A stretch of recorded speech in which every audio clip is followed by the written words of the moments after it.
I'm supposed to talk about it now. They say it's been long enough.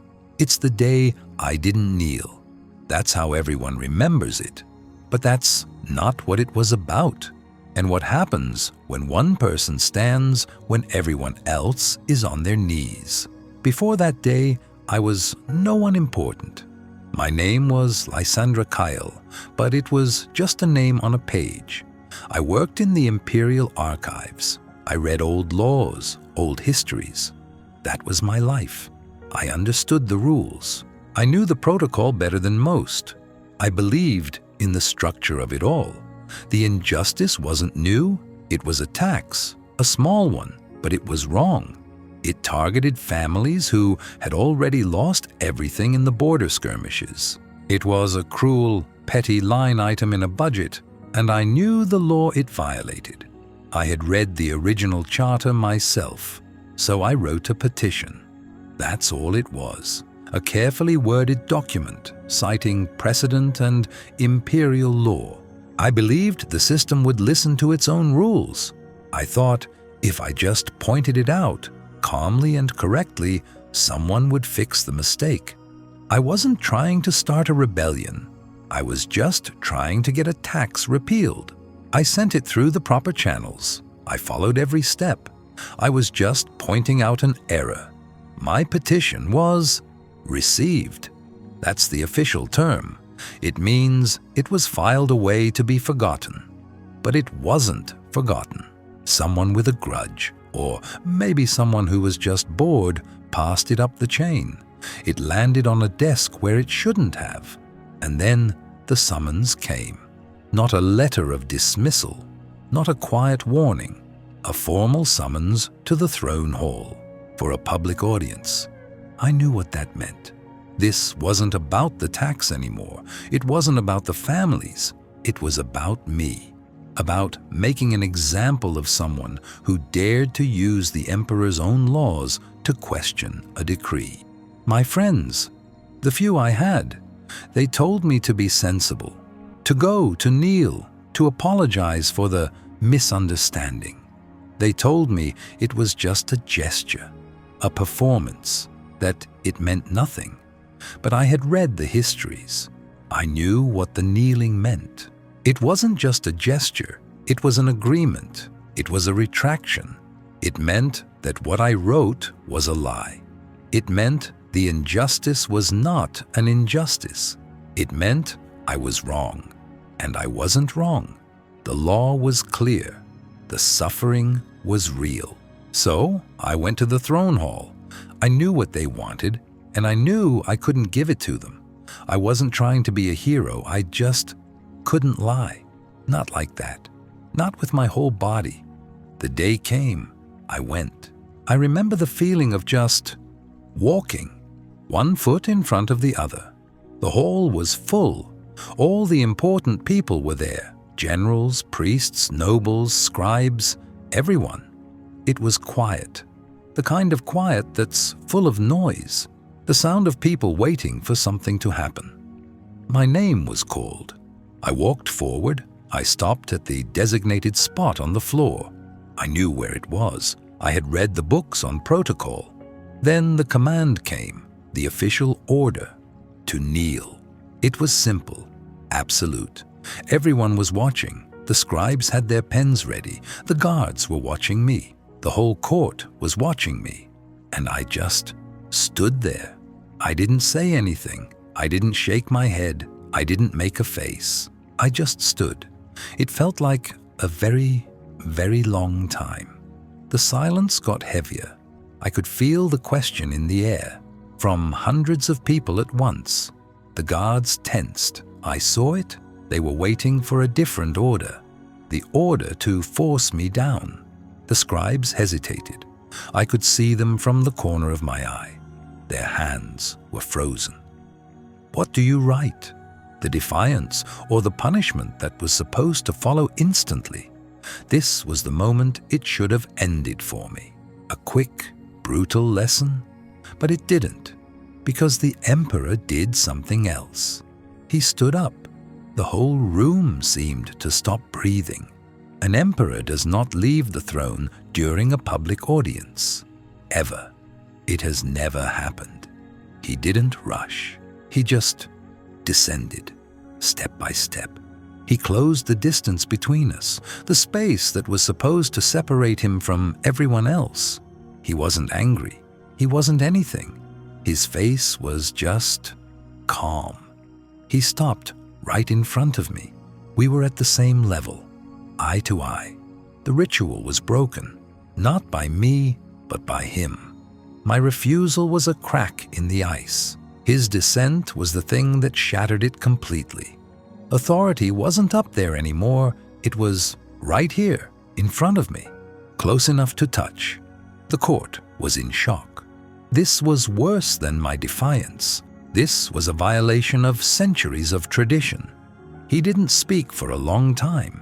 He just looked at me, and the whole empire held its breath. I wasn't executed. I wasn't thrown in a cell. I was detained. It's a strange word. It means you aren't free, but you aren't a prisoner either. I was given rooms within the palace. I was fed. I was not harmed. But I couldn't leave. I became a problem that had no name. The court didn't know what to do. The emperor had broken his own ritual. To punish me now would be to admit he had made a mistake by stepping down. To release me would be to admit I had won. So I just existed. A ghost in the palace. A political liability. The first time he came to see me, it was a few days later. He came alone. No guards, no scribes. It was just the two of us in a room. He didn't sit on a high-backed chair. He just stood. I stood. It felt like we were continuing the moment from the throne hall. He didn't shout. He was very calm. He explained the purpose of the ritual, the need for the kneeling. He said it wasn't about him. It was about the empire. That the throne's power came from that distance, from that symbolic submission. He told me that millions of people's lives depended on that stability, on everyone agreeing to the same symbols, the same rules. He said when I refused to kneel, I wasn't defying a man. I was threatening the foundation of the entire imperial structure. I listened. I understood what he was saying. I had read the same books he had. Then I explained my side. I told him I could not perform an act of submission that was based on a lie. I told him kneeling would have been an endorsement of the unjust tax. It would have been a public declaration that the suffering of those families didn't matter. I told him my body would have been used to legitimize a wrong, and that was a price I wasn't willing to pay. It wasn't a debate. It wasn't an argument. It was two people stating their positions. Both of us understood the other perfectly, and neither of us would yield. He left, and I was still there, still detained. We had more of these conversations, always in private, always just the two of us. He would explain the practicalities of power, how ritual keeps the peace, how the image of the emperor is more important than the man. I would explain the principle, how a system that requires lies to function is already broken. We were never angry. The talks were always quiet, precise, tense. He was trying to understand me. I was trying to understand him. I realized he wasn't a tyrant. He was a man trapped in a role, a man who inherited a machine and was trying to keep it running. He saw my refusal not as an act of conscience, but as a wrench thrown into the gears. And I saw his insistence not as cruelty, but as a desperate attempt to prevent a collapse that he believed would be catastrophic for everyone. During one of these talks, something shifted. He was talking about the throne, about the distance it created. And then he stopped. He looked away for a moment. He said, "The throne exists to preserve that distance, not to find truth." It was a quiet admission, a fracture in the imperial facade. He was acknowledging that the entire system he was defending was not about right or wrong. It was about separation, about being above and beyond and unquestionable. In that moment, I understood him, and I think he understood me. It wasn't intimacy, it wasn't friendship, it was recognition. We both saw the trap we were in. He was trapped on the throne, and I was trapped by my refusal to kneel before it. We both knew the cost of stepping outside the ritual. He had paid it by stepping down. I was paying it by being held in this strange limbo, and we both knew it couldn't last. The court was not as patient as the emperor. Uncertainty is a poison in a place like that. My continued presence, unpunished, was making them frantic. The generals saw it as weakness.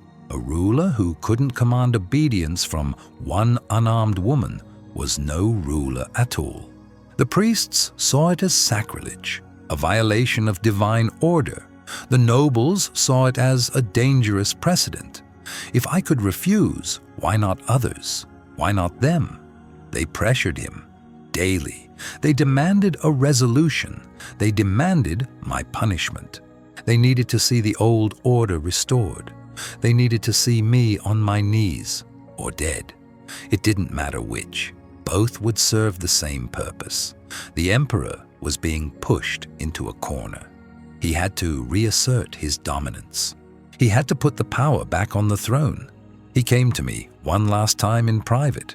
His face was tired. He looked older. He made an offer, a way out for both of us. He called it a conditional resolution. I would kneel, but in private, just him and me, no witnesses. The court would then be informed that the ritual had been completed correctly. The scribes would be ordered to amend the records. History would show obedience. The public record would be clean. My defiance would be erased. The emperor's authority would be restored. The empire would remain stable, and I would be free to go.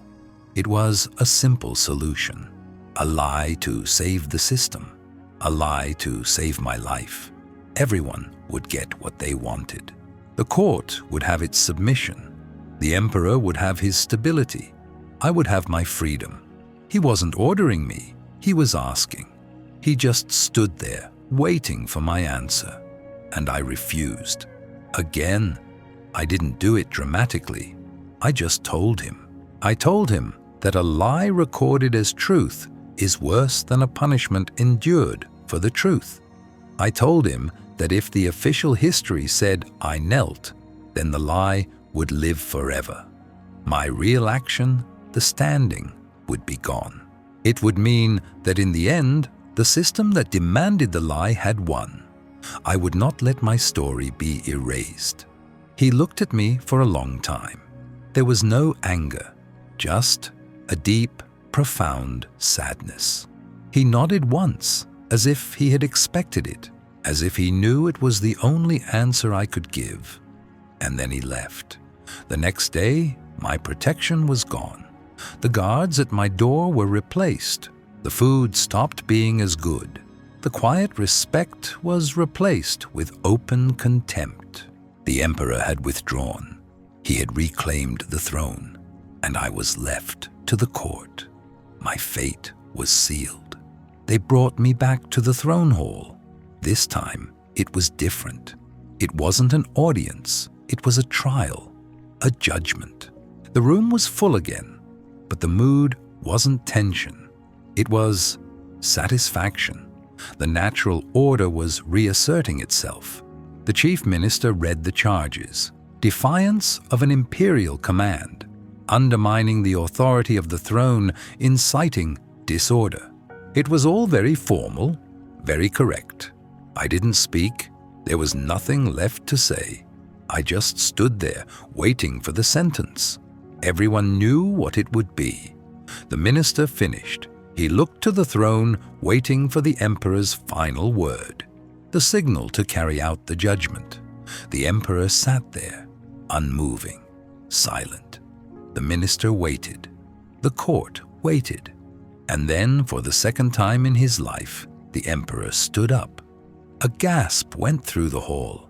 Not this, not again. He descended the steps. Again. He walked past the guards, past the ministers, past the scribes. He walked right up to me. Again. He stood in front of me, at my level. The whole court watched, horrified. He was doing it again. He was breaking the ritual again. But this time, it was worse. He turned, not to me, but to the entire hall, to the nobles and the generals and the priests. And he spoke. His voice wasn't loud, but it filled the entire space. He said one sentence. He said that from this day forward, no one would be required to kneel before the throne ever again. He abolished the ritual in a single moment, with a single sentence, in front of every important person in the empire. It wasn't a resolution, it was a detonation. He didn't just break the tradition, he destroyed it, permanently. The foundation of their power, the symbol they had been so desperate to protect, was gone, wiped away by the very man it was meant to elevate. The loyalties in that room fractured. I could feel it. The shock turned to anger, to confusion, to fear. He had not just saved me, he had fundamentally altered the meaning of his own authority. He turned back to me. We were just two people standing in a room full of chaos. The trial was over. The charges were meaningless. I was still standing, and the throne was empty. The empire survived. But it was never the same. Power was no longer about elevation. It was no longer about distance and symbolic submission. It became about presence, about showing up, about looking people in the eye. It was harder. It was messier. Obedience was no longer automatic. It had to be earned every single day. Some of the old guard never forgave him. They saw it as the ultimate betrayal, the end of everything they knew. But others saw it as a new beginning, a system based not on forced gestures, but on something closer to consent. I was no longer a prisoner. I was just Lysandra Kyle, a woman who had stood up. I never knelt, not in public, not in private. I didn't have to. The emperor and I, we never became friends. The gulf between our lives was too great. But there was always that recognition between us. We had stood together in the center of a fire, and we had both been changed by it. He paid a price. He carried the weight of his decision for the rest of his life. I paid a price too. You don't do something like that and just go back to your old life. I became a symbol, a person people pointed to. It was a heavy thing to carry, but it was my truth, and it was no longer a lie. Now I know it wasn't about me. It was about a single moment that asked a question. What is power? Is it the person on the throne or the truth in the person standing before it? And for one moment in one lifetime, the answer was different. I chose to stand.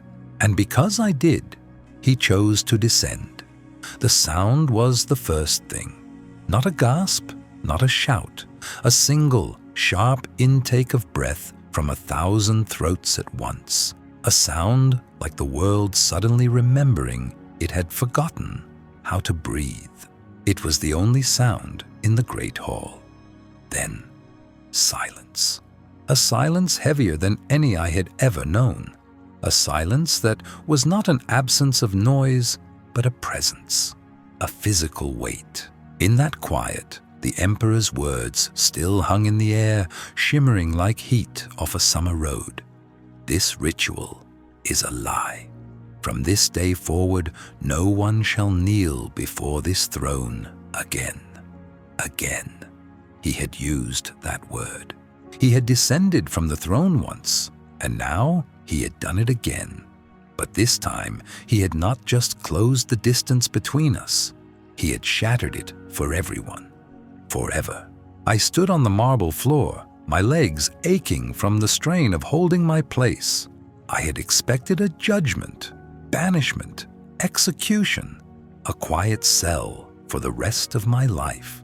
I had prepared myself for a retraction of my own life, a final liability paid for a truth I could not unsay. I had not prepared for this. He did not look at me. After making his decree, his eyes swept over the stunned faces of his court. The dukes and chancellors, the ministers and magistrates, all frozen in their seats like statues in a forgotten garden. His gaze was not triumphant. It was weary, the look of a man who had just set his own house on fire because he knew it was the only way to cleanse it. Then he simply turned. His crimson cape swirled around his ankles, the only movement in the entire hall. He walked, not back to the throne, but toward the gilded doors behind it. He did not run. He did not stride. He just walked. The sound of his boots on the dais was a slow, deliberate count, a finality. The doors closed behind him, and the silence broke. It was not a flood, but 1,000 tiny fractures. A murmur here, a choked whisper there, the rustle of silk as a duchess slumped in her chair, the sharp rap of a counselor's signet ring against a wooden armrest. It was the sound of a system trying to reboot after a catastrophic failure, the sound of a world that had lost its center of gravity. All eyes turned to me. Before, they had looked at me with scorn, with pity, with anger. Now, the looks were different. They were confused, frightened. Some were filled with a raw, naked hatred. I had not just refused to perform the ritual. I had, by standing, become the catalyst for its destruction. I was sacrilege made flesh. The captain of the Imperial Guard, the same man who had escorted me here, took a half step forward and then stopped. His hand was on the hilt of his sword, but it was a gesture of uncertainty, not threat. Protocol was his lifeblood. It was the charter for his every action. The Emperor had just burned the charter. The captain looked at me, then at the empty throne, then back at me. His face, usually a mask of stern duty, was lost. I could see the question in his eyes, the one no one dared ask aloud. What now? They did not know what to do with me. The law was clear on the punishment for defiance, but the Emperor had not issued a punishment. He had issued a revolution. The charge of sacrilege was voided by the man who was its object.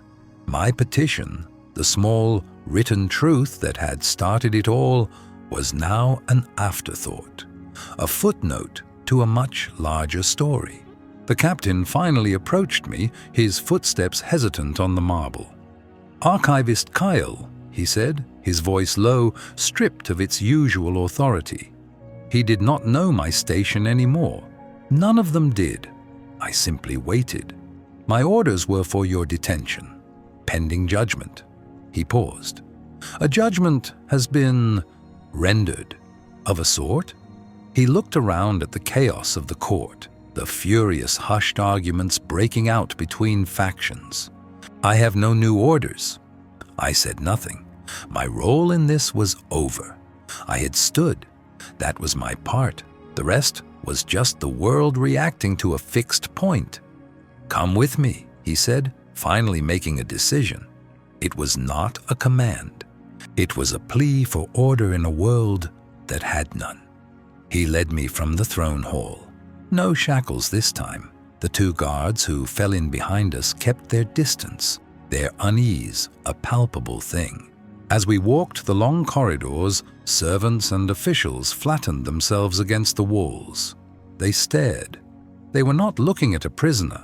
They were looking at a ghost or a portent, a crack in the ice of a frozen lake.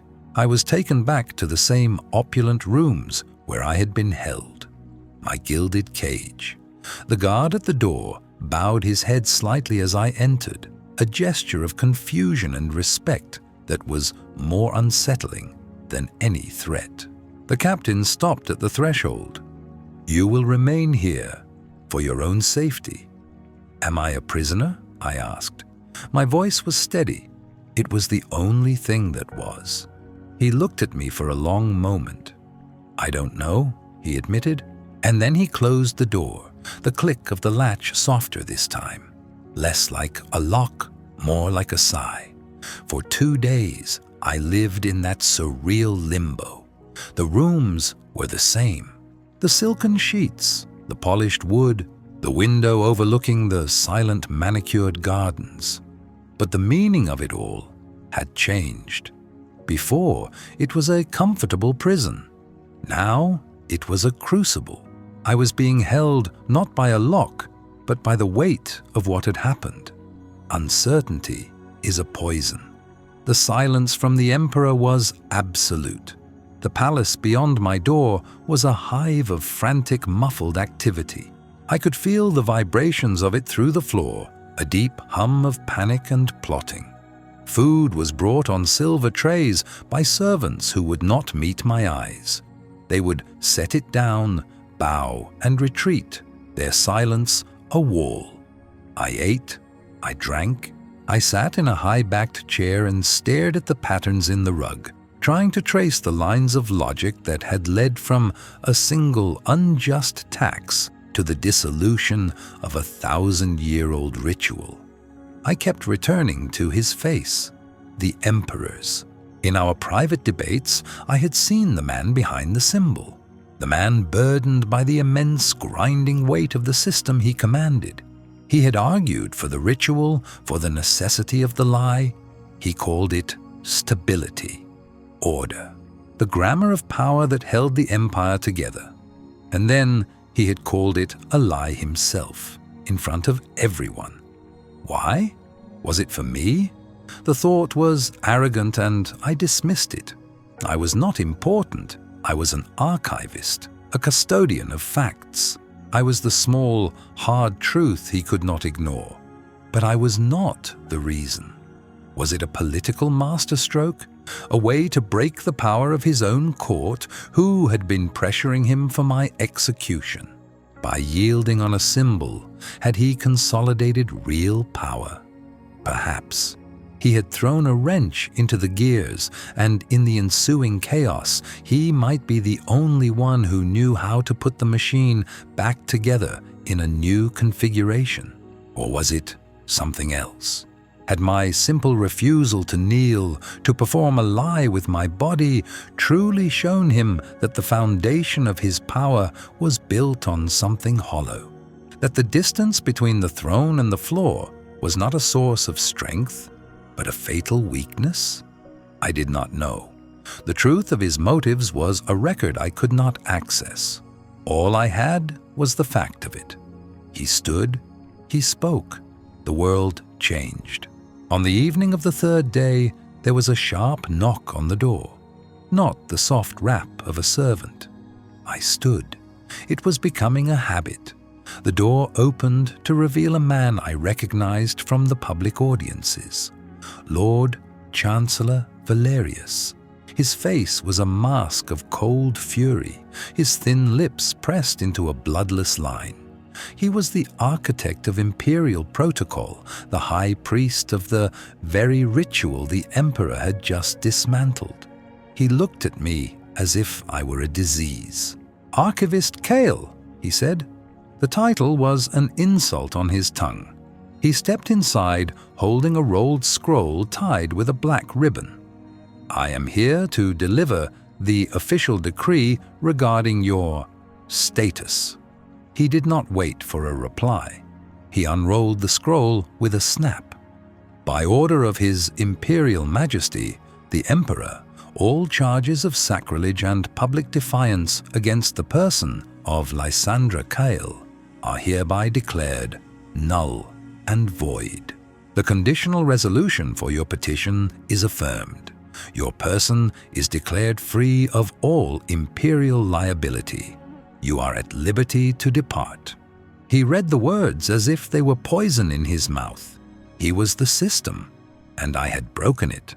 He rolled the scroll back up and held it out to me. A historical document, the first of its kind, a retraction of imperial judgment without a retraction of the offending act. I took the scroll. My hand was steady. The Chancellor's eyes narrowed. "Do not mistake this for a victory," he hissed, his voice dropping to a conspiratorial whisper. "The Emperor may have indulged this madness, but the Empire is more than one man. It is a structure. It is a foundation. You have put a crack in it, archivist, and foundations, once cracked, have a way of collapsing on those who stand too close."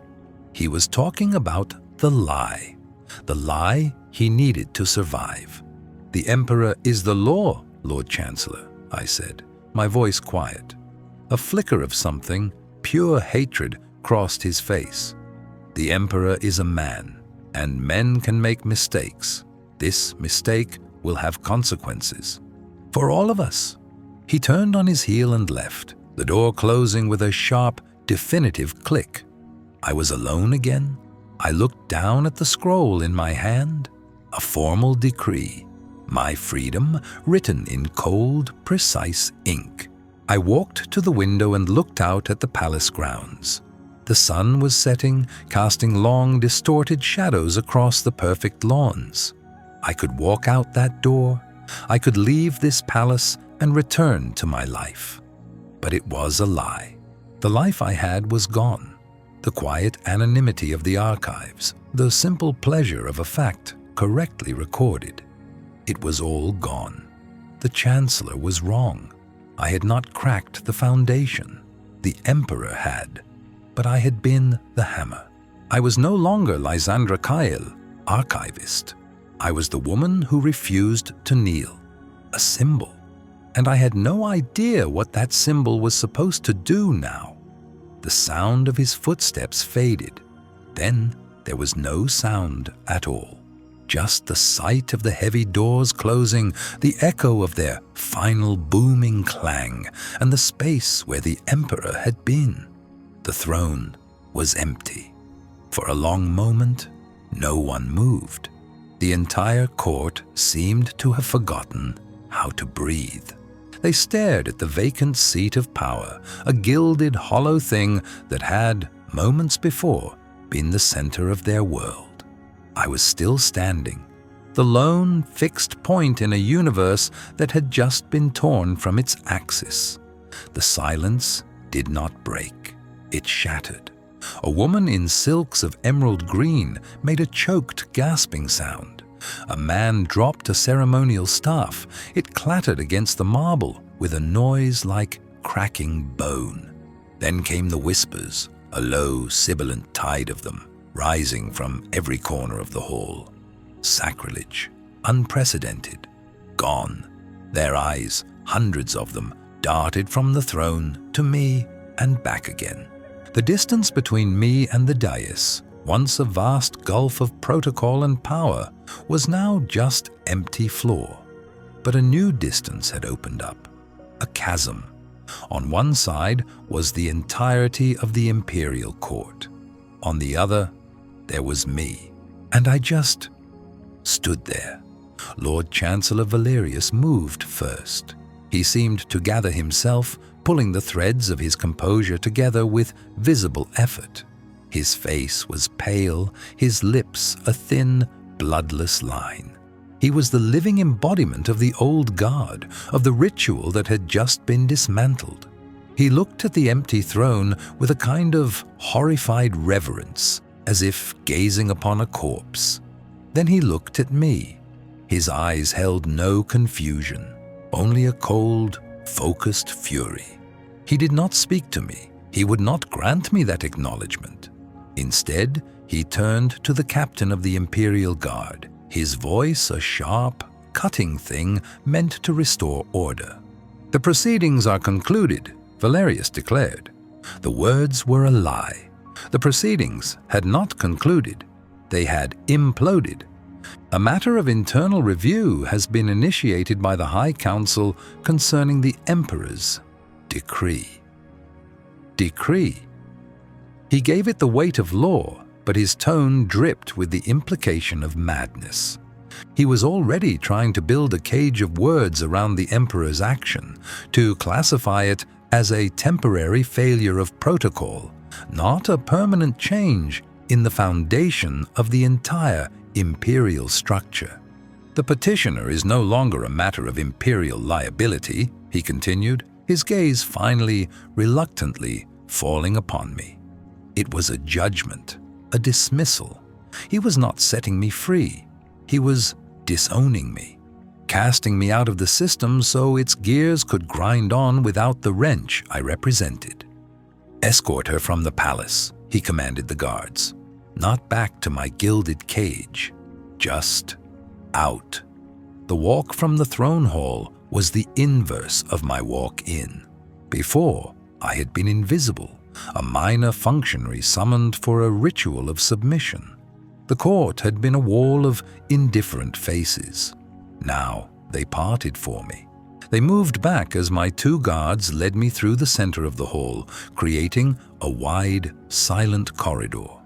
They stared. I could feel the weight of their attention, a physical pressure.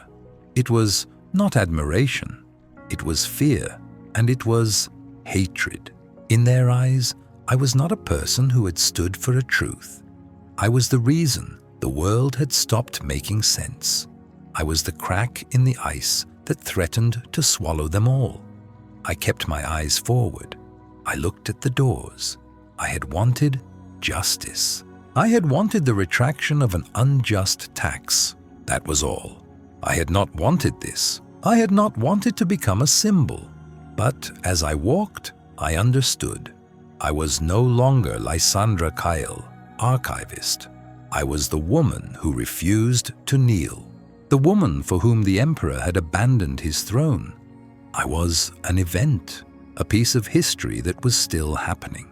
The guards did not lead me to the main gates. They took me through a series of sterile, lesser-used corridors, the parts of the palace meant for servants and supplies.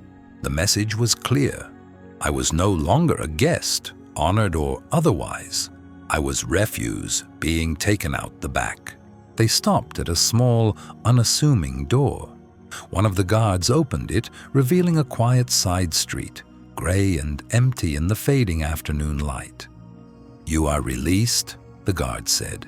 His voice was flat, devoid of emotion. I stepped out. The door closed behind me.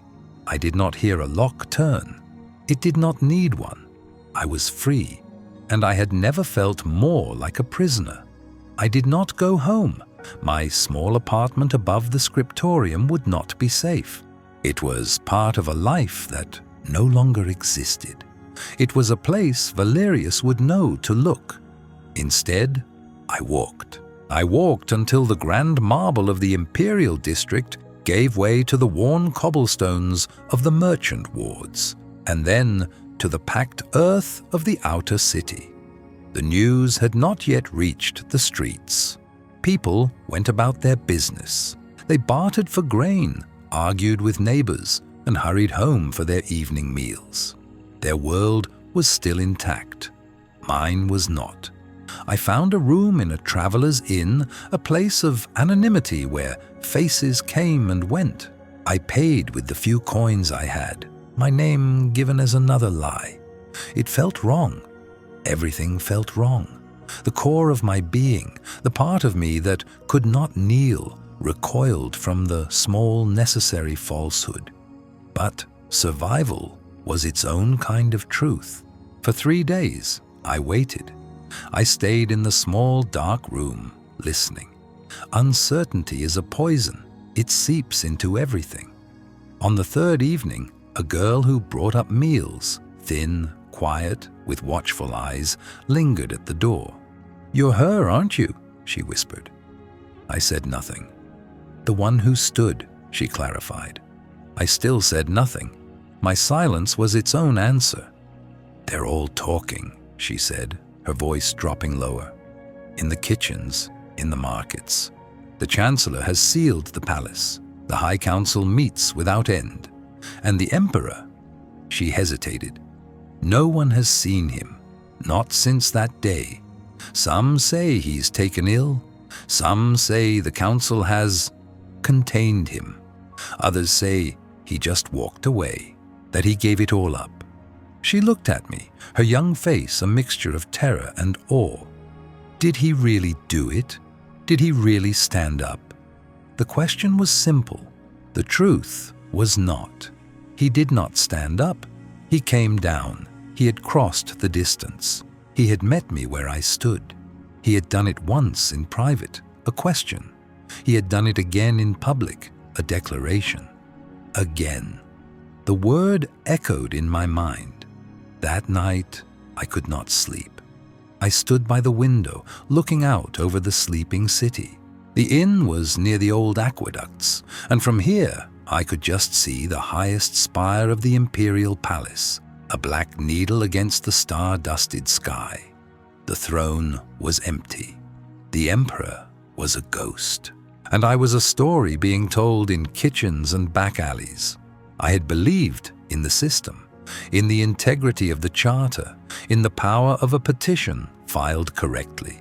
I believed that truth, written down and presented according to protocol, was the strongest thing in the world. I was wrong. The truth was not strong. It was simply true. It did not act. It only was. My refusal to kneel was not an act of strength. It was an act of inability. I could not perform the lie.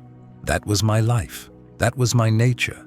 But the Emperor, his was an act of will. He had chosen to see. He had chosen to listen. And then he had chosen to break the single most important ritual of his reign. He had not fixed the injustice of the tax. He had shattered the tool used to sanctify all injustices.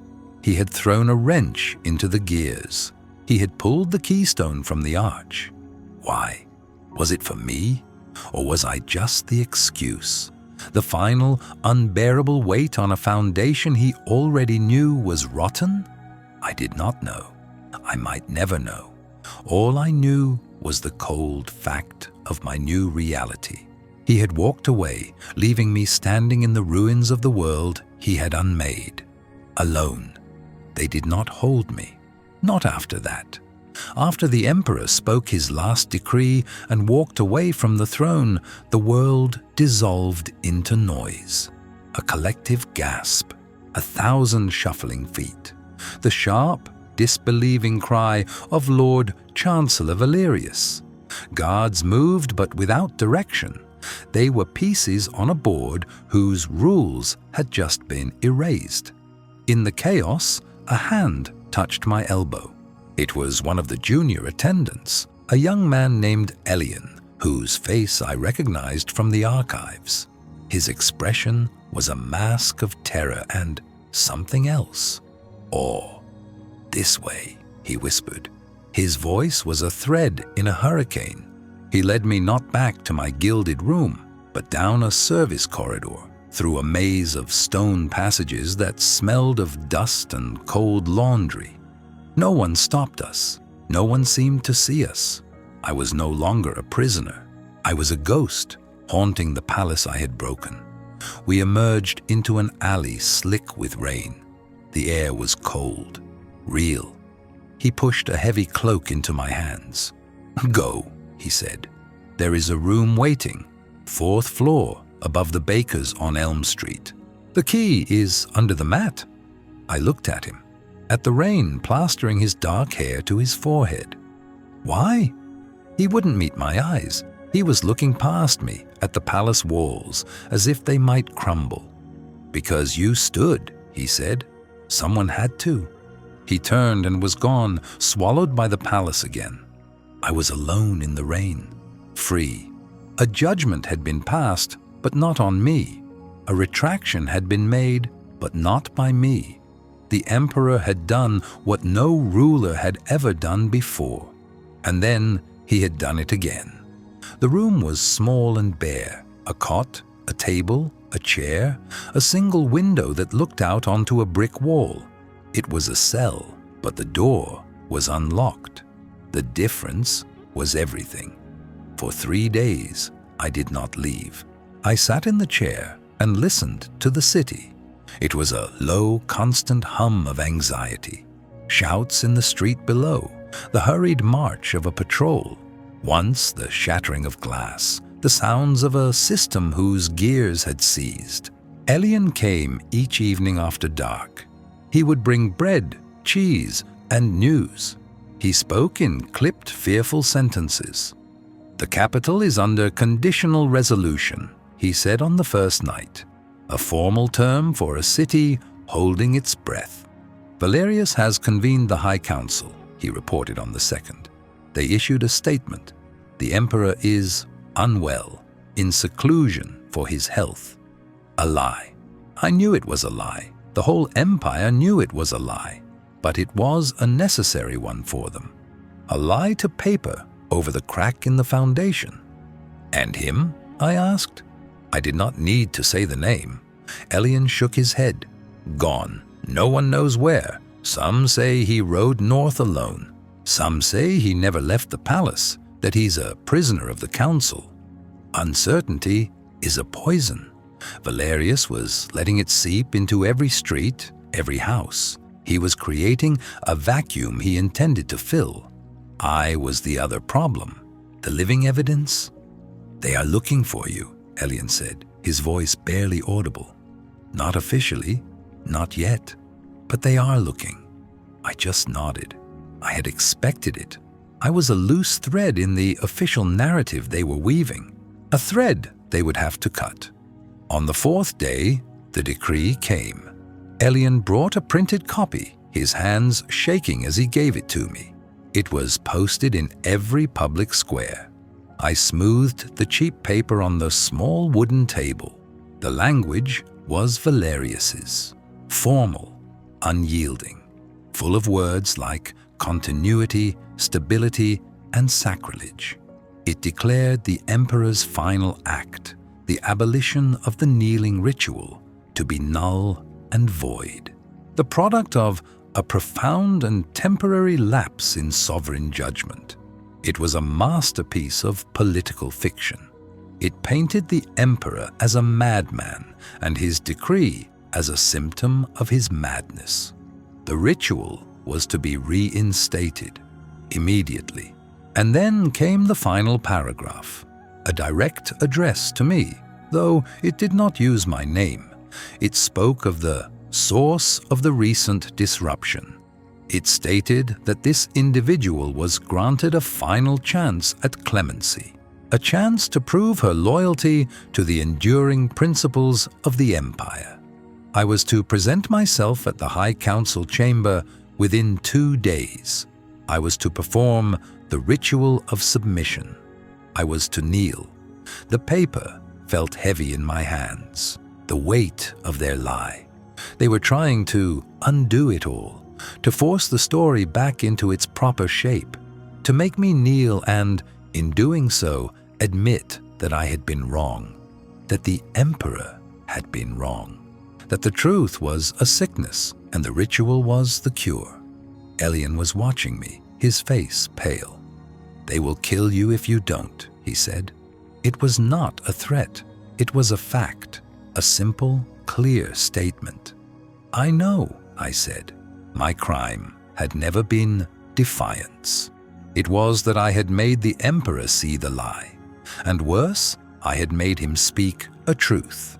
Now, they needed me to take it back, to swallow the truth and perform the lie just once.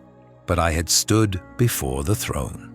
The emperor himself had descended from that impossible distance to stand with me. He had shattered the ritual. How could I be the one to piece it back together? I spent that night staring at the brick wall outside my window. The city was quieter now, a tense, waiting silence. The choice was not a choice. It was a statement of fact. I could not kneel. It was a physical impossibility, like trying to breathe water. My body would not perform the lie. Not then and not now. To kneel now would be to say that the emperor's act meant nothing, that his disappearance was a footnote, that the truth he had finally acknowledged was just a lapse in judgment. It would be the greatest lie of all. I would not do it.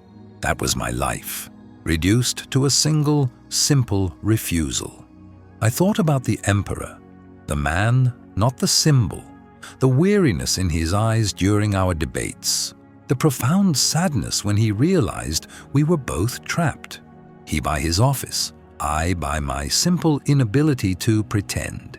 He had found a way out, a radical, impossible way. He had chosen to stop being the emperor. He had walked away from the lie, and he had left me here to stand in his place. My part in the story should have been over. I was an archivist. My role was to document what happened, not to be what happened. But Valerius was trying to write a different ending, an ending where I knelt, the ritual was restored, and the crack was sealed. I folded the decree and set it on the table. It was a summons, a demand. For a moment I felt a flicker of what I had felt in the throne hall. Not fear, not anger, just a quiet, deep-seated wrongness. My liability was my own.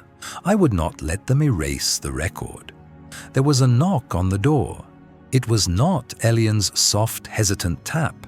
It was 3 sharp, deliberate raps, the sound of purpose. My heart did not race. A strange calm settled over me. The waiting was over. The next part was beginning. I thought they had come for me.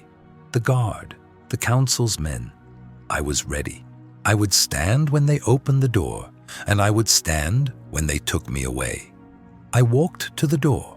I did not ask who it was. I simply turned the lock and pulled it open. It was not a soldier. It was a woman, old and cloaked in simple gray wool. Her face was a web of fine lines, her eyes a startling pale blue. They were eyes that had seen a great deal. She held a small sealed scroll in one hand. She looked at me, her gaze taking in the bare room, the summons on the table, and finally, my face. There was no pity in her expression, only assessment. "Lysandra Kyle," she said. It was not a question. "I bring a message." She held out the scroll. The seal was plain, dark wax, but I recognized the crest pressed into it. It was not the official seal of the empire, the one Valerius now wielded. It was the emperor's personal signet. The woman's pale eyes held mine. "He did not leave you to stand alone," she said. "He left you to stand first." The woman was gone. The door clicked shut with a soft final sound, leaving a silence that felt heavier than before. Her words remained, hanging in the still air of my chamber. "He did not leave you to stand alone. He left you to stand first." I stood. My legs ached from a tension I hadn't realized I was holding. The scroll was heavy in my hands, a dense cylinder of parchment bound by a simple leather tie and sealed with the emperor's personal sigil.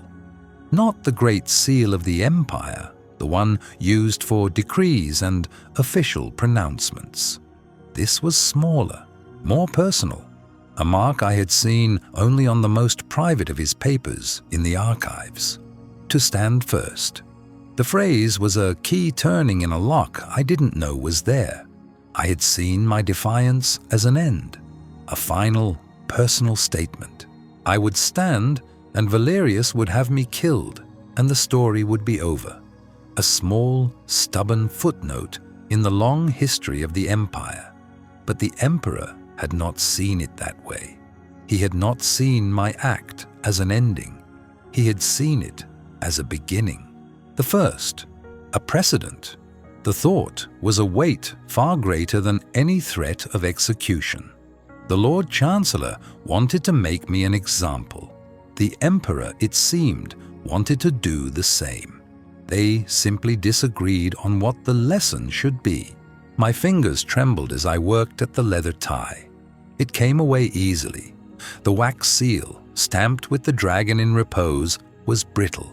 I pressed my thumb into it and it cracked, crumbling into dark red dust on the polished floor.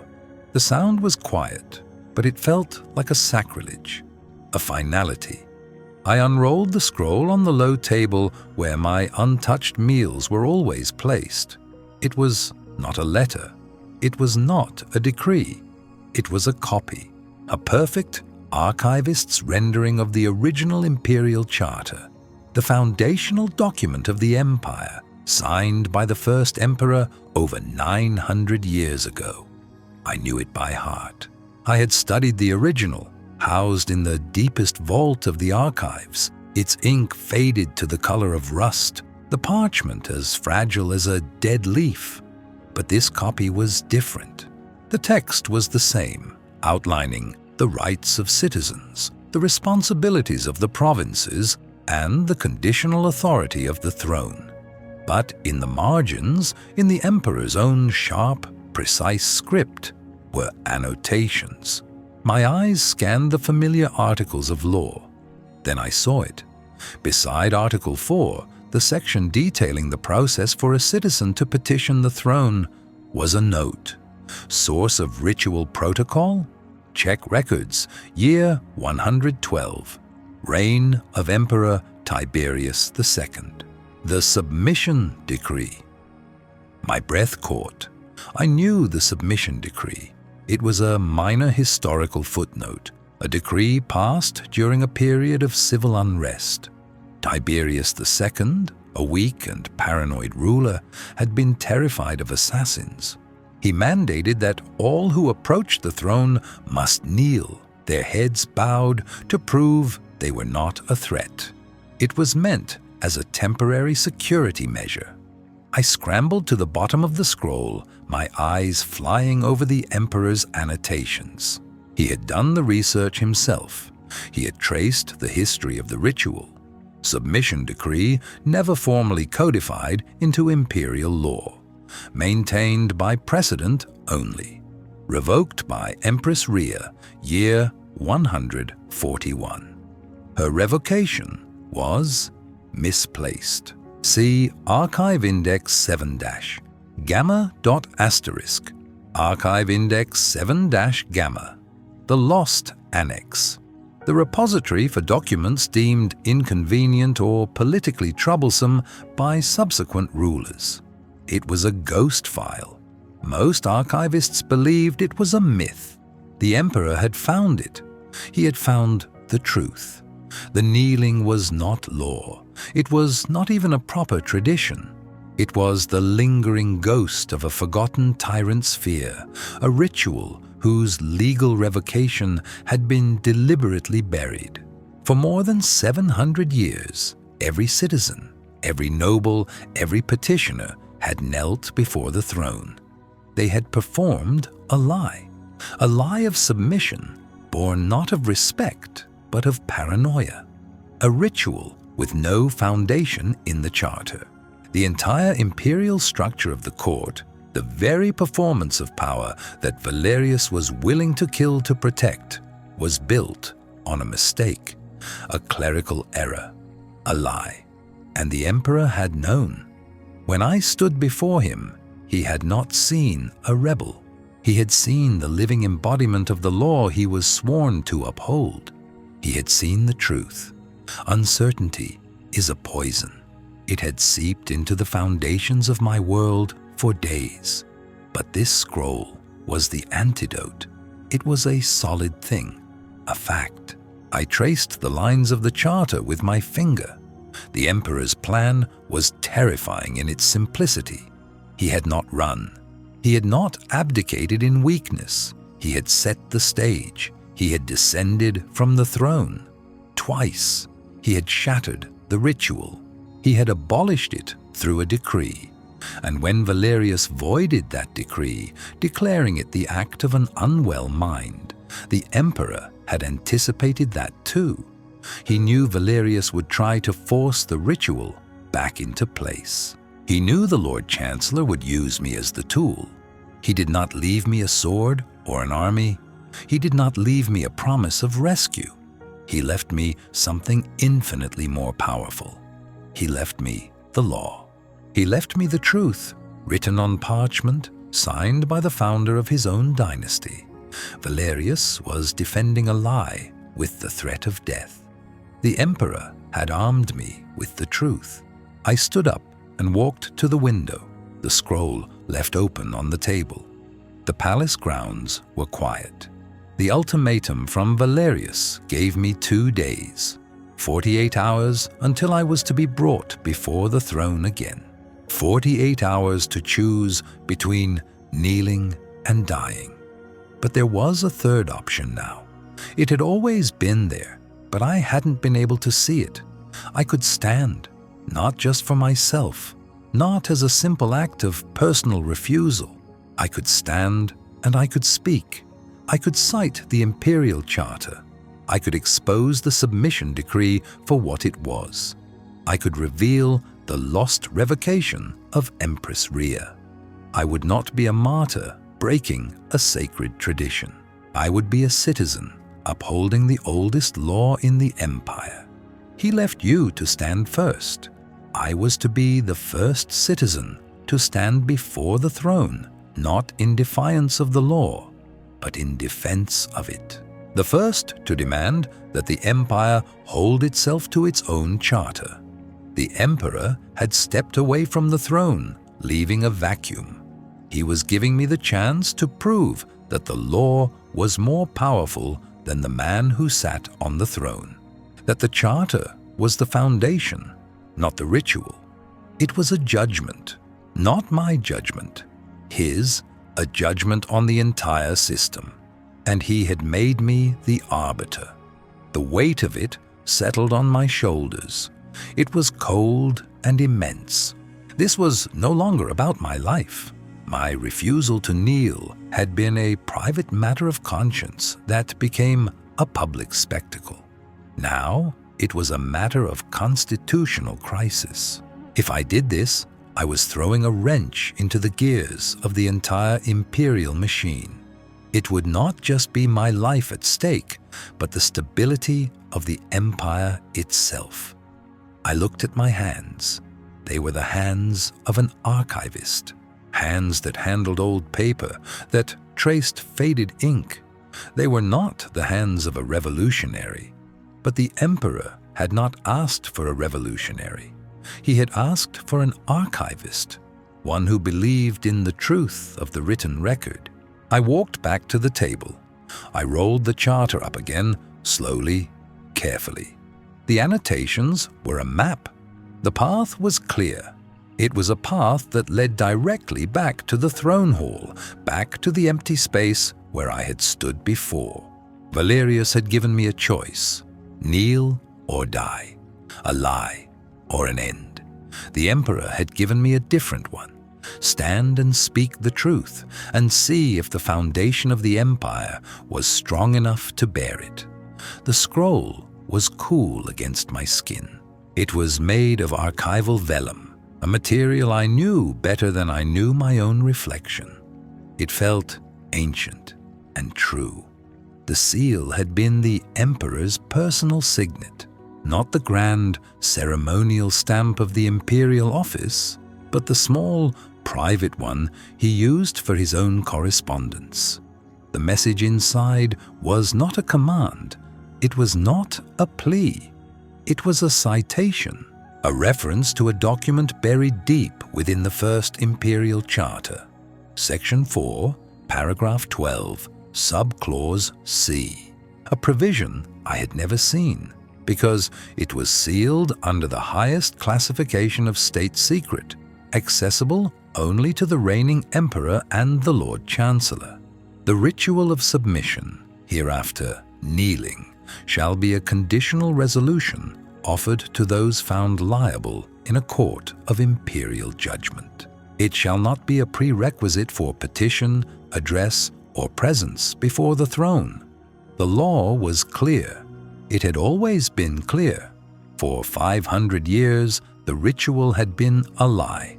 Not just a symbolic lie, the kind I had refused to perform, a legal one, a wrench thrown into the very gears of imperial precedent.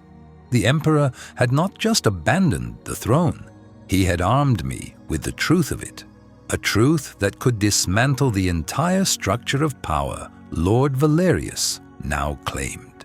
My ultimatum was to kneel or be executed, but an execution for upholding the original charter was not an execution.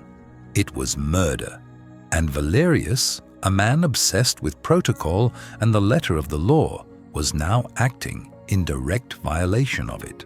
Uncertainty is a poison, but this was an antidote. I did not feel brave. I felt the quiet, cold certainty of a librarian who has found the correct reference, the satisfaction of a fact slotting perfectly into place. I stood. The guards came at dawn. Their footsteps were heavy in the silent corridor, the sound I had been waiting for. There were 4 of them, their armor polished to a mirror sheen, their faces impassive.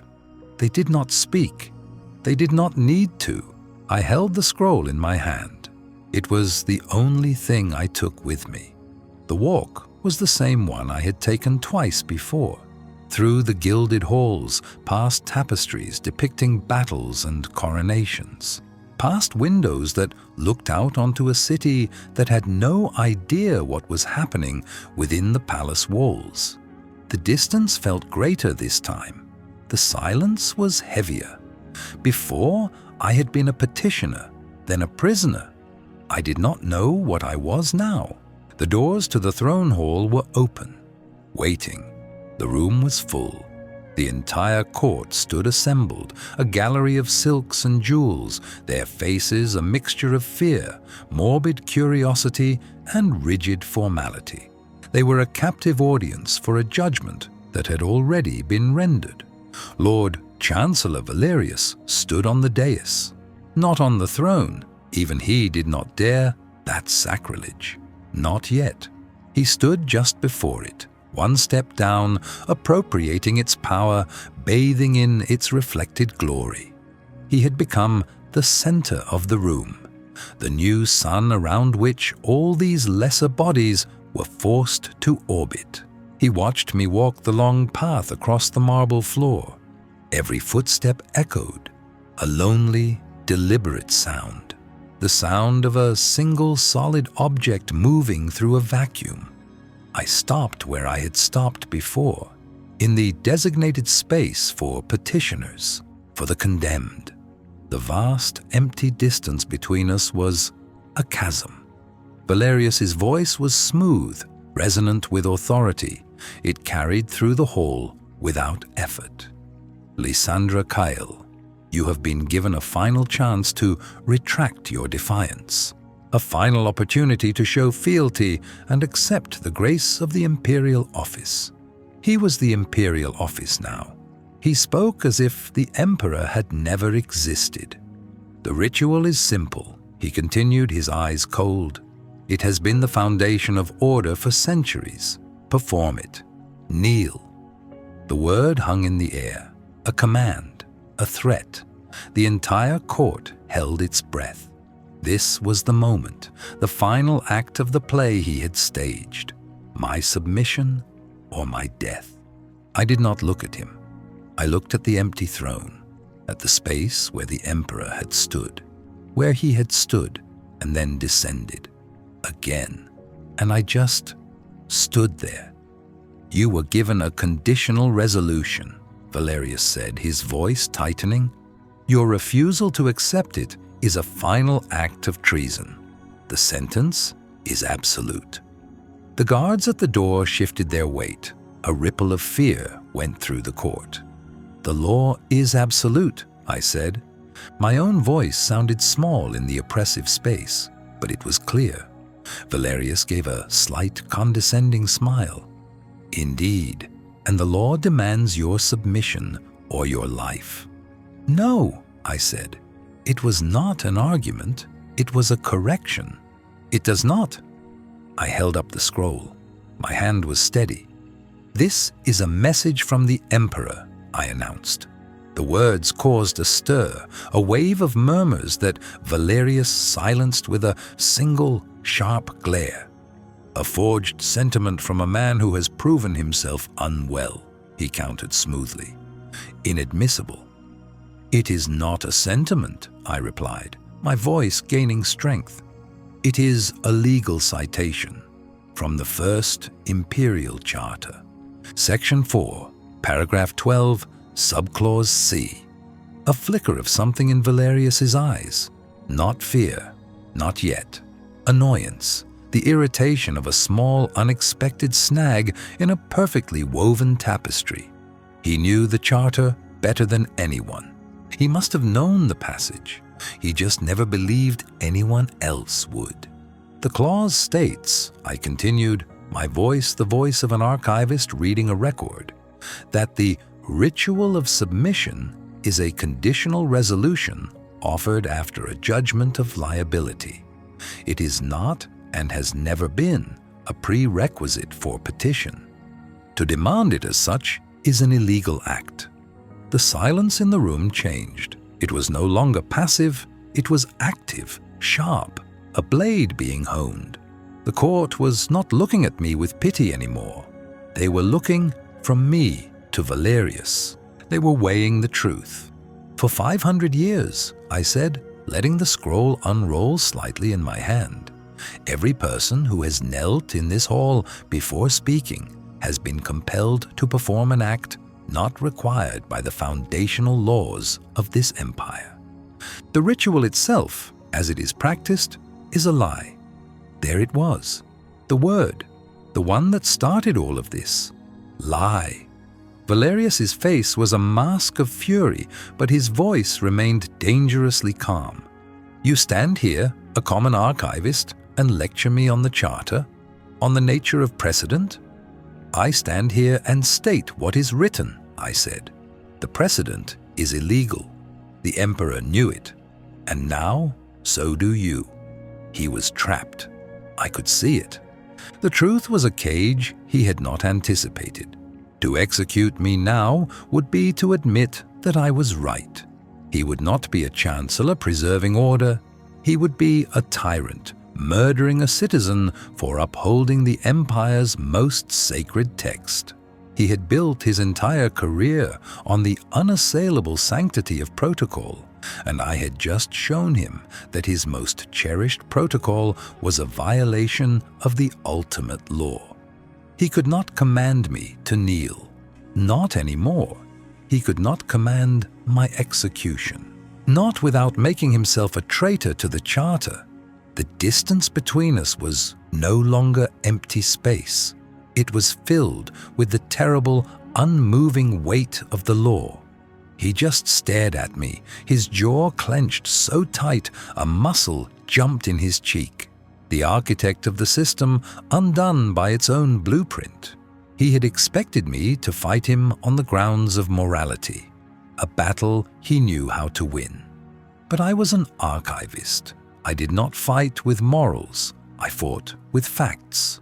And the fact was, I had the right to stand. I always had. The silence was a judgment. It was a different kind of silence than the one that had met my first refusal to kneel. That had been the silence of shock, of a ritual broken. This was the silence of a foundation cracking. It was the sound of hundreds of minds processing a truth that invalidated a lifetime of belief. Lord Chancellor Valerius stood frozen. The words I had spoken, the citation, the statute, the name of the tyrant who had invented the kneeling, hung in the air between us. They were a weight. He was the high priest of Imperial protocol, and I had just revealed that his most sacred ritual was not a cornerstone of the empire. It was a lie.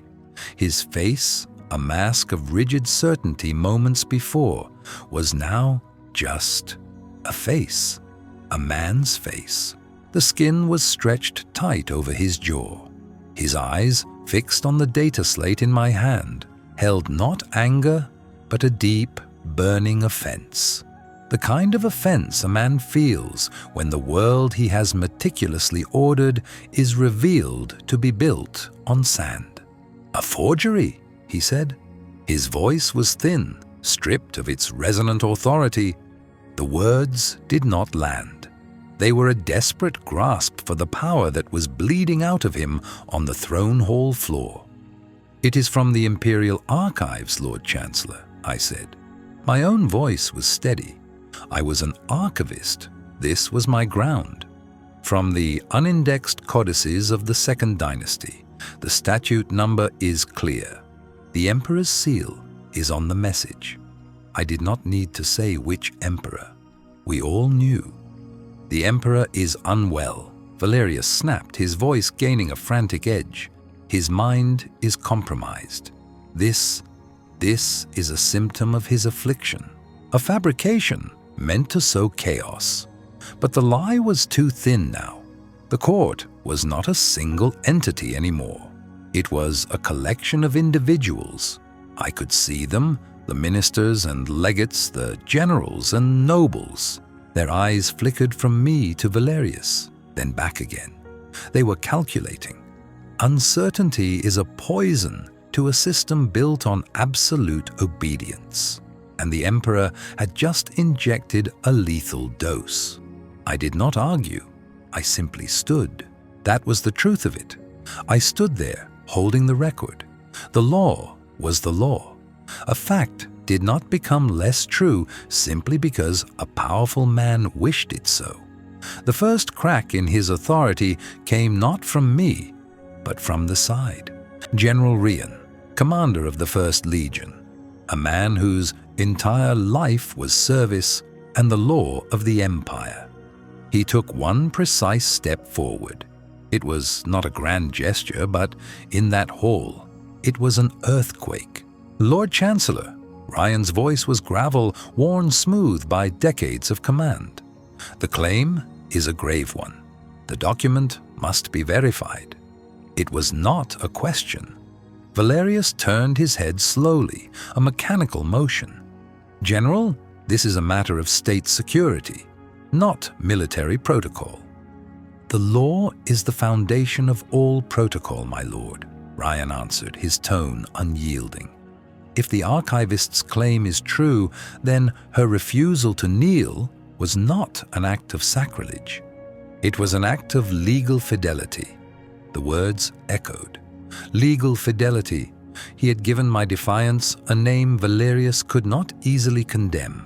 He had taken my personal inability to lie and framed it in the only language the court truly understood, the language of legitimate power. I did not kneel because the law, the true law, said I did not have to. I was no longer a heretic.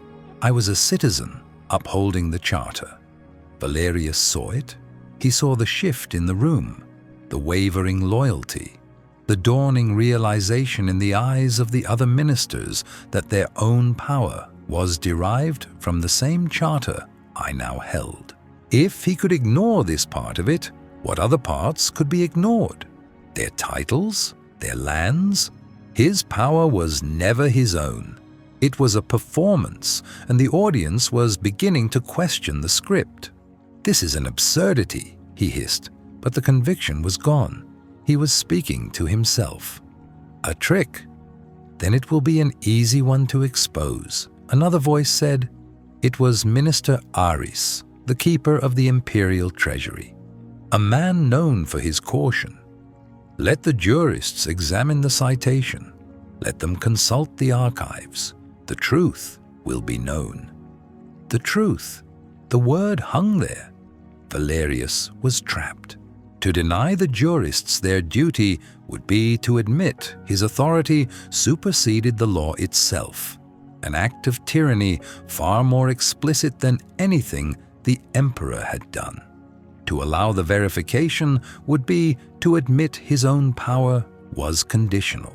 He stared at me, and for a moment, the vast distance of the throne hall collapsed.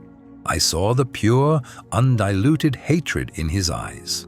I had not just defied him, I had made him small.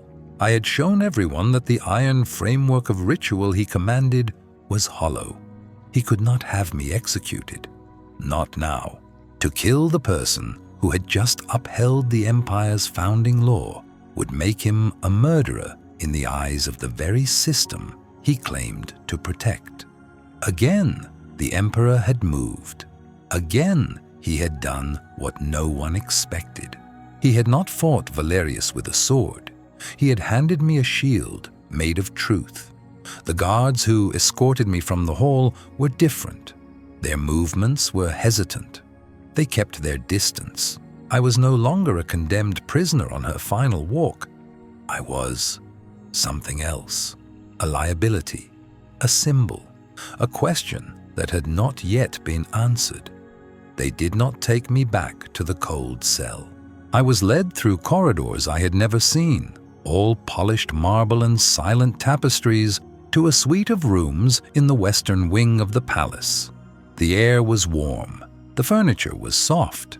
A tray of food, real food, not prison rations, sat on a low table. It was a gilded cage, but the door was not barred. It was simply closed. I stood in the center of the plush carpet and felt the silence settle around me. It was heavier than the silence of the throne hall. Here, it was the silence of limbo.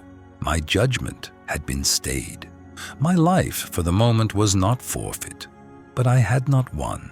I had only deepened the crisis. The throne was still empty. The Lord Chancellor's authority was fractured, but he was not gone. The empire was a body with two heads, both claiming to speak for it. I walked to the window. It overlooked the central palace courtyard. Below, I could see messengers scurrying, knots of officials talking in hushed, urgent tones. The gears of the great machine, which had been grinding to a halt, were now spinning wildly with no one in control. The emperor had done this. He had thrown a wrench made of pure, unassailable law into the mechanism of a lie. He had forced a choice upon the court, upon the whole empire. Did they serve the ritual, or did they serve the truth? He had given me the means to survive, but he had also made me the fulcrum of the entire conflict. Every faction, every ambitious minister and calculating general would now see me not as a person, but as a piece in the game. A pawn to be captured, or a queen to be used? I thought of his message, the simple citation. It was an archivist's weapon, a quiet, devastating fact. He knew me. He knew I would not use a sword or an impassioned speech. He knew I would simply present the record. He had trusted me to stand. And I had. Now I had to keep standing in this quiet room while the storm I had unleashed raged outside my door. The weight of what came next was a physical presence. It was the price of truth. It was a burden far heavier than kneeling could ever have been. The words hung in the air, not like a shout, but like dust motes caught in a sunbeam, suddenly visible, suddenly everywhere. Silence. It was a different kind of silence than before, not the oppressive ritual weight of the throne hall. This was a vacuum, a space where a foundation had been and now was not. I stood on the dais, the ancient leather-bound charter held in my hands. It felt heavier than stone. Every eye in the hall was a physical weight. They were not all on me now. They flickered, from me to the charter, to the face of Lord Chancellor Valerius. Back and forth, 1,000 silent judgments being weighed. His face was a marvel of control. The initial shock had been wiped clean, replaced by a mask of cold fury. He saw what I saw. He saw the shifting loyalties, the calculations happening behind the eyes of generals and ministers. He saw the crack I had hammered into the base of his power, and he tried to seal it with the only tool he had left, the lie. "A forgery," he said. His voice was too loud in the stillness. It cracked like a whip, but the sound was thin, brittle. A desperate fabrication from a condemned traitor in league with an absent and unwell sovereign. He pointed a trembling finger at me. She has committed the highest sacrilege. She has not only defied the ritual, she has sought to poison the very roots of our history with this document. The word was a dismissal, an attempt to shrink the Imperial Charter into a mere scrap of paper. It did not work. I was an archivist. My life had been spent with documents. I knew their weight, their texture, the truth of them, and so did others. In the front rows, I saw the faces of the imperial historian and the keepers of the law libraries. They stared at the charter in my hands with a kind of terrified reverence. They knew. "Seize her," Valerius commanded, his voice rising. "Seize the traitor and the forgery she holds. The sentence stands. The retraction was not made. Her liability is absolute." A ripple went through the Praetorian Guard. They were sworn to him, their commander in the emperor's absence. They took a step forward, 2 steps. Their armor groaned in the quiet. And then they stopped. They did not look at me. They looked at their commander, General Aris, who stood just to the right of the Chancellor's position. Aris was a man carved from granite, his face a roadmap of old campaigns. He had not moved. He had not drawn his sword. His eyes were fixed on the charter in my hands. He was a man of the law, the military law. An order was an order, but the Imperial Charter was the law that created the orders. It was the source code for the entire system, and I just stood there. I held the truth, the physical fact of it. Valerius's face purpled. "General, I gave you a command." General Aris turned his head, a slow, deliberate movement. He did not look at Valerius.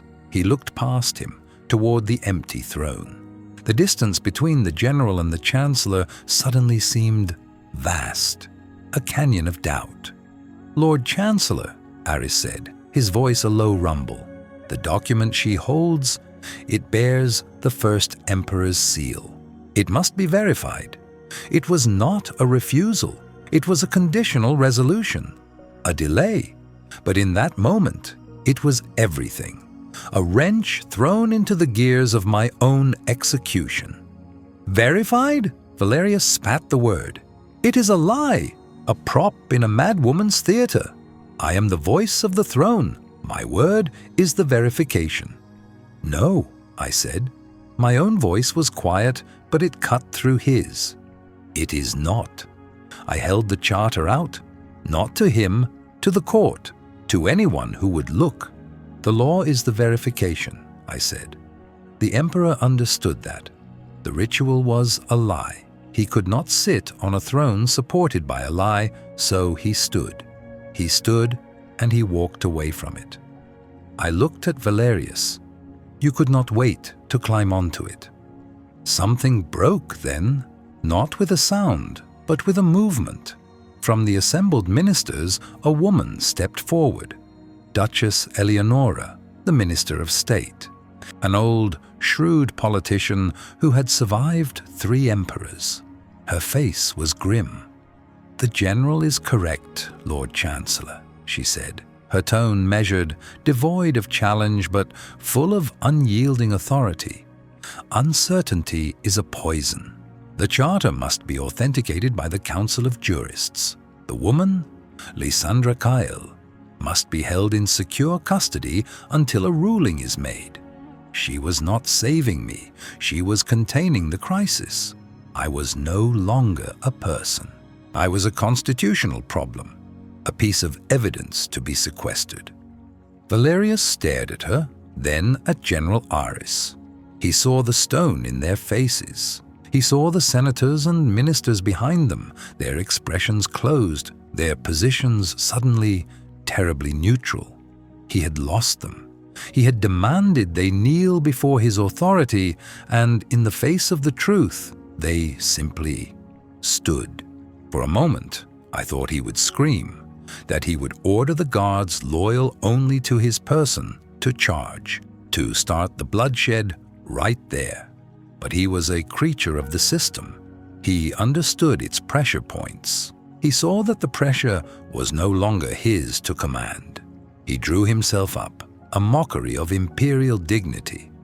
"Very well," he said, the words clipped. "Let the jurists see the forgery. Let them confirm the depths of this treason. But when they do, the judgment will be carried out by my authority." He turned, his crimson robes swirling, and strode from the hall. He did not look back. It was not a retreat. It was a strategic withdrawal. He was going to fight this, not with swords in the throne hall, but with whispers in the palace corridors. The tension did not leave with him. It simply changed its shape. General Aris finally looked at me. His expression was impossible to read. It was not kindness. It was not anger. It was the look a man gives a complex weapon he has just been forced to disarm. "Archivist Kyle," he said, the title feeling strange and formal.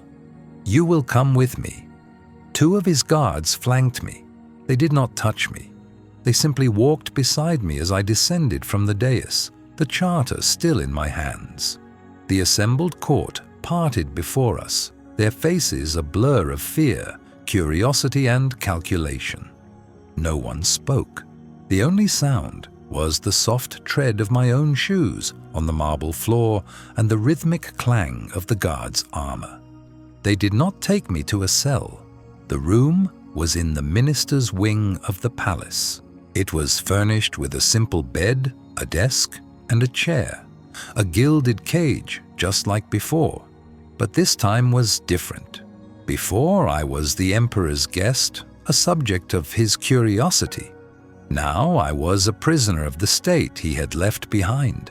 A jurist, a severe-looking man with ink-stained fingers, came to take the charter. He handled it with the delicacy of a priest handling a holy relic. He did not speak to me. He only took the artifact and left. I was alone again. I walked to the window.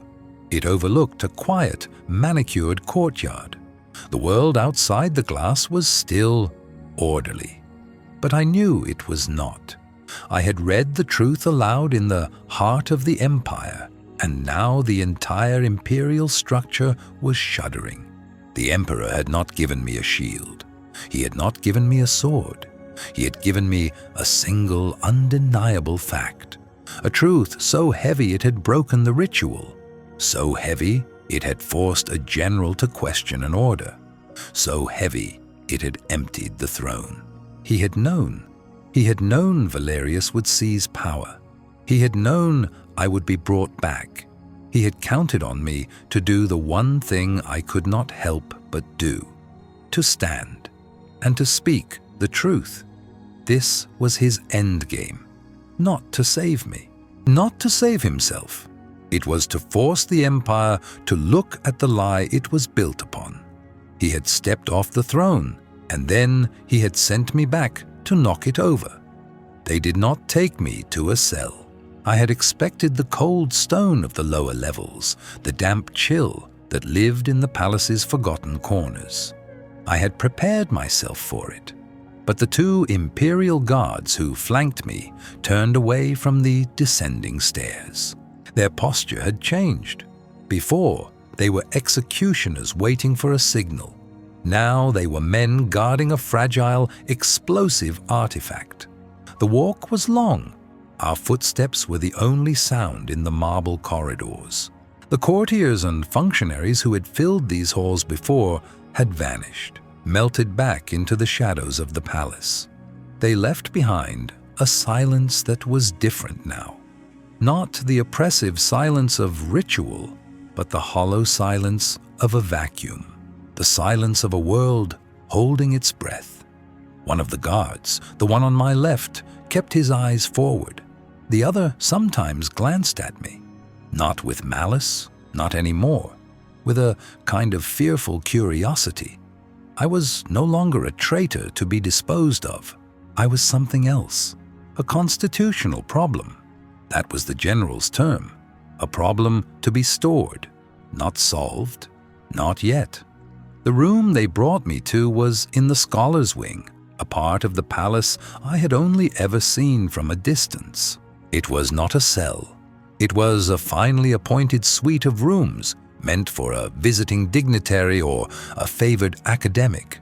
There was a bed with linen so soft they felt like water, a desk of polished ironwood, a window that looked out onto a quiet, manicured garden walled in by high stone, a beautiful cage. A guard was posted outside my door. He was a statue.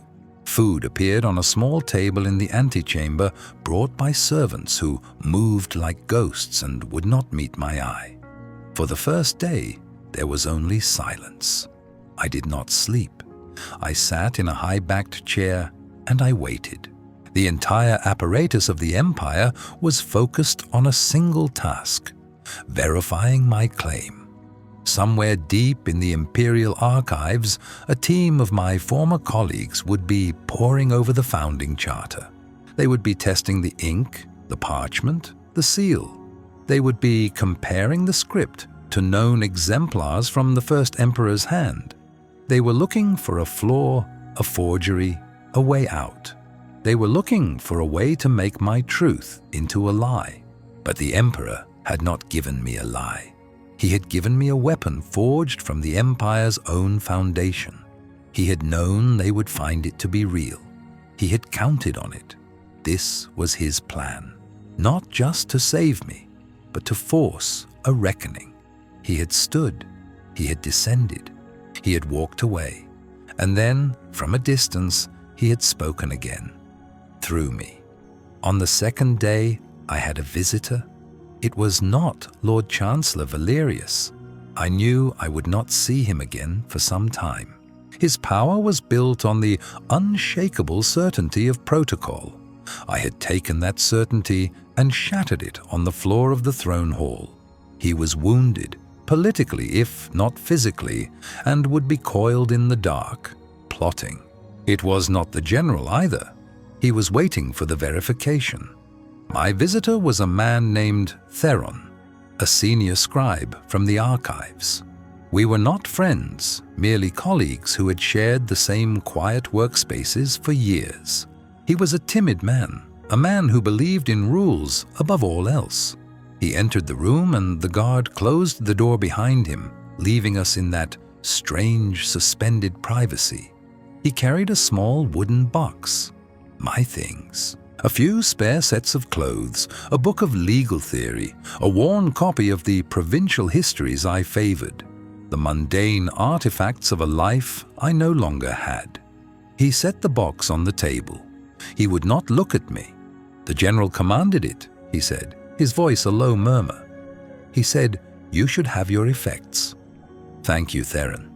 He nodded, his eyes fixed on the grain of the wood. The silence stretched. It was the familiar silence of the archives, but now it felt charged with unspoken questions. Finally he spoke again, barely a whisper. "Why, Lysandra?" It was not an accusation. It was a genuine, terrified question. He was not asking why I had defied the Chancellor. He was asking why I had broken the world. I looked at my hands, resting in my lap. They were the hands of a scholar, stained with a little ink at the cuticles, not the hands of a revolutionary. I was summoned to retract a truth, I said. To do that, I was expected to kneel. The kneeling was part of the retraction. It was the first part of the lie. He flinched at the word lie. It was not a word one used when speaking of imperial ritual. I just couldn't, I finished. It was the simplest way to explain it. It was the only way. I could not perform the lie with my body. Theron finally looked up at me. His face was pale. In his eyes, I saw the same crack I had seen in the general's composure, the hairline fracture in the ice. He had spent his life cataloging the Empire's laws, its decrees, its history. He, more than most, understood what it meant if the central ritual of our time was built on nothing. "They are in the lower vaults," he said, his voice dropping even lower, as if the walls themselves were listening. "The curators. They've been there since yesterday. No one is allowed in or out. The general has sealed the entire level." He was telling me that my claim was being taken seriously. He was telling me that the system was working even as it tore itself apart. "Uncertainty is a poison, Lysandra," he whispered. "It's spreading through the palace. People don't know what to believe, who to follow." "They should follow the law," I said. He gave a short, bitter laugh that died in his throat. "Which one? The law we have lived by for 500 years, or the one you found on a forgotten piece of parchment?" He did not wait for an answer. He bowed, a shallow, jerky motion, and left. The general came on the third day. He entered without ceremony. The door opened, he stepped inside, and it closed behind him. He wore no formal regalia, just the simple, dark uniform of his office. He stood in the center of the room, his presence seeming to shrink the space around him. He was a man made of straight lines and hard angles. "The curators have completed their work," he said. No preamble, no pleasantries. "They presented their findings to me an hour ago." I waited. My heart was a slow, heavy drum against my ribs. "The founding charter is authentic," he stated. "It was a fact, delivered like a hammer blow. The seal is unbroken. The script is a perfect match. The language is unambiguous." He took a step closer. The distance between us was shrinking. The Emperor had closed that distance once. Now his general was doing it. "Article 9, Section 4, the general recited, his voice flat, devoid of emotion. "Submission to imperial law shall be demonstrated by sworn oath and recorded signature. No other physical display of fealty shall be held as a legal requirement. There is no mention of kneeling, not there, not anywhere." He stopped. He stood before my chair. For the first time, we were at eye level. "It was a lie," I said, the words tasting of rust and relief. "It was a precedent," he corrected, his voice sharp, "set by the second emperor, a precedent that became tradition, a tradition that became ritual, and a ritual that, for 5 centuries, was mistaken for law." His gaze was intense, searching. "You were right. Lord Chancellor Valerius, in his demand that you kneel as a condition of justice, was acting outside the bounds of the Charter. He was enforcing a lie. The confirmation did not feel like a victory. It felt like a weight settling. The truth was now official, a documented fact, and a documented fact demanded action. "So what happens now?" I asked. A muscle worked in the general's jaw. "That is the question, Archivist Kale. The Emperor is gone. The throne is empty. Lord Chancellor Valerius has been publicly discredited, but he still commands the loyalty of the old guard. The court is fractured into a dozen pieces. And you—" He looked at me, and his expression was one of profound, weary frustration. "You are the stone that broke the gears of the empire. You are no longer a traitor. You are no longer a constitutional problem. You are a fact, a truth made flesh. And I do not know what to do with you." He was the most powerful man in the empire, the commander of all its legions, and he was admitting he was lost. "I don't want power," I said quietly. It was essential that he understand this. "I never did. I am an archivist." "You are a symbol," he countered, "and symbols have a power all their own." He turned and walked to the window, looking out at the walled garden. Valerius wants you dead. There are factions that would see you raised up as a prophet, others who believe you are the emperor's chosen successor. They are all wrong. They don't see you at all. They only see what you represent. He turned back to me. I am a soldier, archivist. I believe in order, in the law. You have shown me that the law and our order are not the same thing. So I ask you again, because your answer matters more than you can possibly comprehend. What happens now? He was not asking for my command. He was asking for my intent. He needed to know if the woman who had broken the world intended to try and remake it. I thought of my life in the archives, the quiet satisfaction of a corrected entry, the simple integrity of a true record. The truth is the truth, General, I said. It must be entered into the record. It must be made public. The lie must end. He stared at me for a long time. I saw a flicker of something in his eyes. Not agreement, not yet, but recognition. He saw that I was not an opportunist.